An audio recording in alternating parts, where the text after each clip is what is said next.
Hello बच्चों, आप सभी का स्वागत है आपके अपने YouTube channel study with Arpita ma'am में।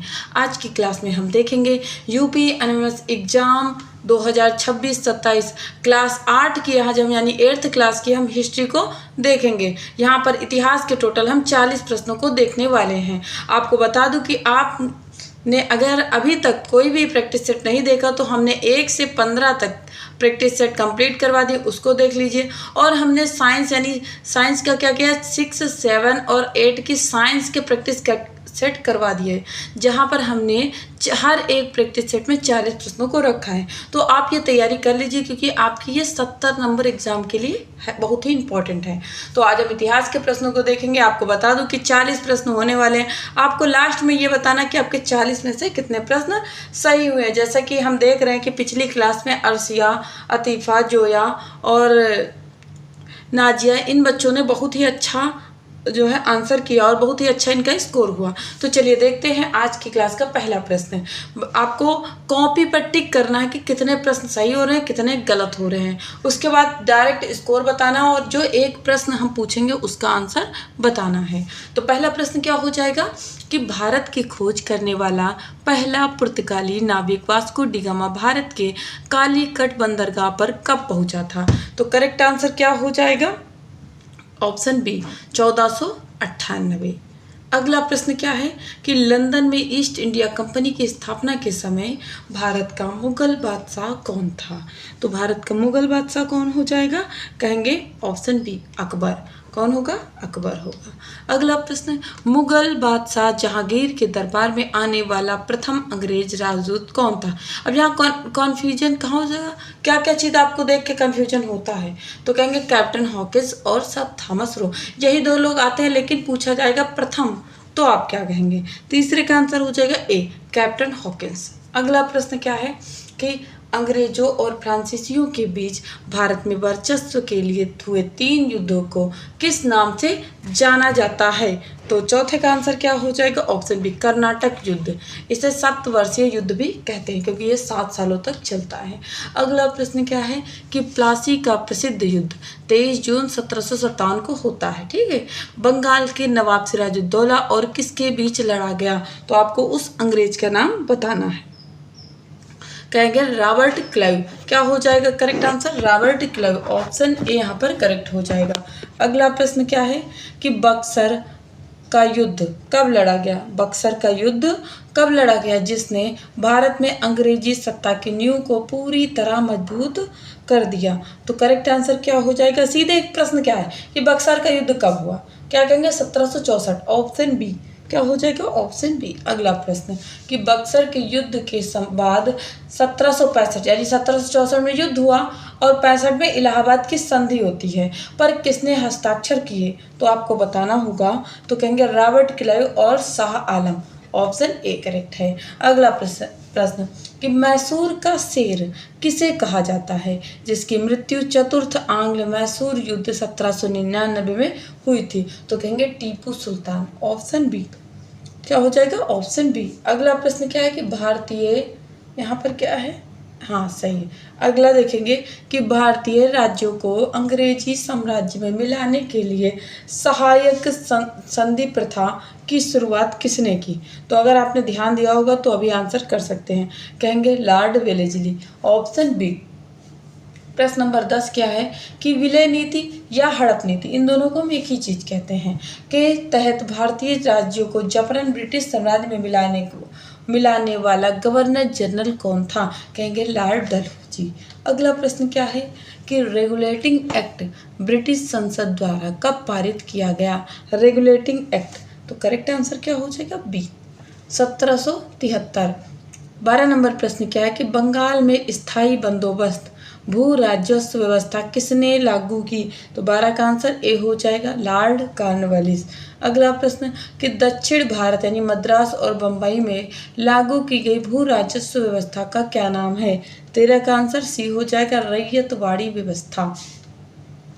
बात करेंगे प्रश्न नंबर 14 की कि भारत में पहली रेलगाड़ी सन 1853 में किस 2 स्थानों के बीच चलाई गई थी। 14 का आंसर बी हो जाएगा, बम्बई से थाड़ है। अगला प्रश्न क्या है कि सन 1857 के स्वतंत्रता संग्राम की चिंगारी बैरकपुर छावनी में किस भारतीय सैनिक ने सुलगाई थी? तो 15 का आंसर ऑप्शन बी हो जाएगा, मंगल पांडे। देखेंगे 16 नंबर प्रश्न कि 1857 की क्रांति और औपचारिक शुरुआत 10 मई को कहाँ के सैनिकों के विद्रोह से हुई थी? तो करेक्ट आंसर क्या हो जाएगा? कहेंगे मेरठ। क्या कहेंगे? मेरठ कहेंगे। अगला प्रश्न कि 1857 के विद्रोह में लखनऊ यानी अवध से नेतृत्व किसने किया था? 17 का आंसर बी हो जाएगा, बेगम हजरत महल। 18 नंबर प्रश्न क्या है कि बिहार जगदीशपुर में 1857 की क्रांति का नेतृत्व करने वाला प्रसिद्ध जमींदार कौन था? कहेंगे कुंवर सिंह। क्या कहेंगे? कुंवर सिंह। प्रश्न नंबर 19 क्या है कि 1857 की क्रांति के समय भारत का गवर्नर जनरल कौन था जिसे भारत का प्रथम वायसराय बनाया गया? तो कहेंगे लॉर्ड। कौन हो जाएगा? लॉर्ड तो सब में रहेंगे ना, तो 19वें का आंसर क्या हो जाएगा? कैनिंग। याद रखिएगा, कर्जन नहीं बोलना है, कैनिंग बोलना है। 20वां का आंसर देखेंगे कि आधुनिक भारत में ब्रह्म समाज की स्थापना सन 1828 में किसने की थी? तो कहेंगे राजा राम मोहन राय, बी ऑप्शन। अगला प्रश्न क्या है कि 21 नंबर प्रश्न क्या हो जाएगा बच्चा कि वेदों की ओर लौटो का नारा किसने दिया था तथा आर्य समाज 1875 की स्थापना की थी? बताएंगे। ये दोनों बात एक ही लोगों ने किया था। 1875 में आर्य समाज की स्थापना भी की थी और वेदों की ओर लौटो का नारा भी दिया था। तो यहाँ करेक्ट आंसर बी हो जाएगा। अगला प्रश्न क्या है? प्रश्न नंबर 22 देखेंगे कि रामकृष्ण मिशन की स्थापना सन 1897 में किसने की थी? तो 22 का उत्तर क्या हो जाएगा? ए कहेंगे, स्वामी विवेकानंद। अगला प्रश्न कि महाराष्ट्र में सत्य शोधक समाज की स्थापना कर दलितों और महिलाओं के उत्थान के लिए कार्य करने वाले समाज सुधारक कौन थे? तो 23 का आंसर बी हो जाएगा, ज्योतिराव गोविंद राव फूले। 24 देखेंगे प्रश्न कि अलीगढ़ मुस्लिम विश्वविद्यालय यानी AMU की नींव रखने वाले अलीगढ़ आंदोलन के जनक कौन थे? तो करेक्ट आंसर क्या हो जाएगा? बी, सर सैयद अहमद खां। बी ऑप्शन करेक्ट हो जाएगा। अगला प्रश्न देखेंगे कि भारतीय राष्ट्रीय कांग्रेस यानी INC की स्थापना 28 दिसंबर 1885 को कहाँ होती है? तो क्या कहेंगे? बम्बई में होती है, जो कि गोकुलदास तेजपाल संस्कृत कॉलेज में होती है। बी ऑप्शन करेक्ट हो जाएगा। आपको केवल बम्बई याद रखना, मुंबई नहीं, बम्बई बोलेंगे, ठीक है। 26 नंबर प्रश्न क्या है कि भारतीय राष्ट्रीय कांग्रेस के संस्थापक किसे माना जाता है? तो क्या कहेंगे? A.O. Hume. B option correct है। अगला है कि स्वराज मेरा जन्म सिद्ध अधिकार और मैं इसे लेकर रहूंगा, किसका कथन है? तो कहेंगे बाल गंगाधर तिलक का। 28 नंबर प्रश्न क्या है कि बंगाल का विभाजन सन 1905 में किस वायसराय के काल में होता है? तो बताएंगे। 28 का आंसर क्या हो जाएगा? Lord Curzon. A option correct है। अगला प्रश्न कि ब्रिटिश सरकार द्वारा बिना वकील, बिना अपील और बिना दलील वाला रोल एक्ट जिसे हम काला कानून भी कहते हैं, कब पारित किया गया? 29वें का आंसर बी हो जाएगा, 1919। 30 नंबर प्रश्न क्या है? जलियांवाला बाग हत्याकांड 13 अप्रैल 1919 को पंजाब के किस शहर में होता है? तो बहुत ही फेमस है, ये आपको आना चाहिए, कहेंगे अमृतसर। बी ऑप्शन करेक्ट है। अगला प्रश्न क्या है कि महात्मा गांधी ने भारत में अपना पहला सत्याग्रह सन 1917 में कहाँ शुरू किया था? तो 31 का आंसर क्या हो जाएगा बच्चा? कहेंगे चंपारण। क्या कहेंगे? चंपारण। सभी लोग क्लास को लाइक जरूर कर दीजिए और जो बच्चे नए हैं क्लास को देख रहे हैं वो सब्सक्राइब करना नहीं भूलिए, क्योंकि अभी हम क्या पढ़ा रहे हैं? अभी 8th क्लास में एनिमल्स की तैयारी कर रहे हैं, अब अगले साल 9th में जाएंगे, उसके बाद 10th में जाएंगे, तो हम 9th और 10th की भी तैयारी करवा रहे हैं, इसीलिए सब्सक्राइब करना बहुत ही जरूरी है। अगला प्रश्न क्या है कि गोरखपुर के पास चौरी चौरा कांड कब होता है? तो याद रखिए फरवरी 1922 की हिंसक घटना के बाद गांधी जी ने किस आंदोलन को स्थगित कर दिया था? तो कहेंगे असहयोग आंदोलन। क्या कहेंगे? असहयोग आंदोलन। अगला प्रश्न क्या है कि साइमन कमीशन भारत की किस वर्ष आया था जिसका विरोध करते हुए लाला लाजपत राय लाठी चार्ज में घायल हो गए थे? तो करेक्ट आंसर 33 का क्या हो जाएगा? 1928। बी ऑप्शन करेक्ट है। क्या कहेंगे? 1928, ठीक है। अगला प्रश्न क्या है कि गांधी जी ने नमक कानून तोड़ने के लिए अपनी प्रसिद्ध दांडी यात्रा यानी नमक मार्च कब शुरू की थी? तो करेक्ट आंसर क्या हो जाएगा 34 का? कहेंगे 12 मार्च 1930। 12 मार्च 1930।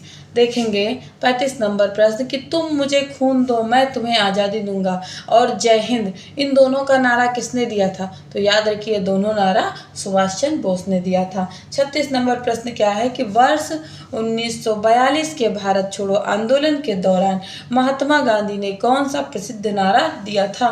तो करेक्ट आंसर क्या हो जाएगा? करो या मरो। क्या कहेंगे बच्चा? करो या मरो। 37 नंबर प्रश्न क्या है कि फॉरवर्ड ब्लॉक की स्थापना कौन करता है, जो कि कांग्रेस छोड़ने के बाद किसने की थी? यानी जब फॉरवर्ड ब्लॉक की स्थापना होती तो वो व्यक्ति कांग्रेस को छोड़ देता है। ये हो जाएगा Subhash Chandra Bose. B option correct हो जाएगा। 38 नंबर प्रश्न देखेंगे कि स्वतंत्र भारत के प्रथम गवर्नर जनरल कौन थे? तो स्वतंत्र भारत के गवर्नर जनरल बोला गया है, भारतीय तो बोला नहीं गया है। अगर भारतीय बोला जाता तो चक्रवर्ती राजगोपालाचारी होते, लेकिन 38 का आंसर लॉर्ड माउंटबेटन, क्योंकि यहाँ भारतीय नहीं है ना, इसलिए। अगला प्रश्न क्या है कि स्वतंत्र भारत के प्रथम और अंतिम भारतीय गवर्नर जनरल कौन है? जैसा कि अभी मैंने इससे पहले वाले प्रश्न में बताया कि चक्रवर्ती राजगोपालाचारी, इन्हें हम सी राजगोपालाचारी भी कहते हैं, याद रखिएगा, बहुत ही इंपॉर्टेंट है, अक्सर एग्जामों में पूछा जाता है। 40 नंबर प्रश्न आपके लिए है, प्रश्नों को देख लीजिए कि भारत का संविधान पूर्ण रूप से कब लागू हुआ और जिसके उपलक्ष्य में हम गणतंत्र दिवस मनाते हैं। बहुत ही सरल है, सभी का आंसर आना चाहिए। सभी लोग क्लास को जिसने लाइक नहीं किया है अभी तक वो लाइक कर ले, अगर नए हो तो चैनल को सब्सक्राइब जरूर कर लें। अगली क्लास में हम 40 प्रश्न लेकर आएंगे नागरिक शास्त्र, यानी कि कोई भी टॉपिक कोई भी सब्जेक्ट से आपके क्वेश्चन छूटने नहीं चाहिए। बस एक बार हम 70 नंबर की तैयारी कंप्लीट कर लें, फिर हम इसके बाद बढ़ेंगे 90 नंबर यानी रीजनिंग की ओर देखते हैं। ठीक है, तो सभी लोग क्लास को लाइक और सब्सक्राइब जरूर कर लें। मिलते हैं अगली क्लास में।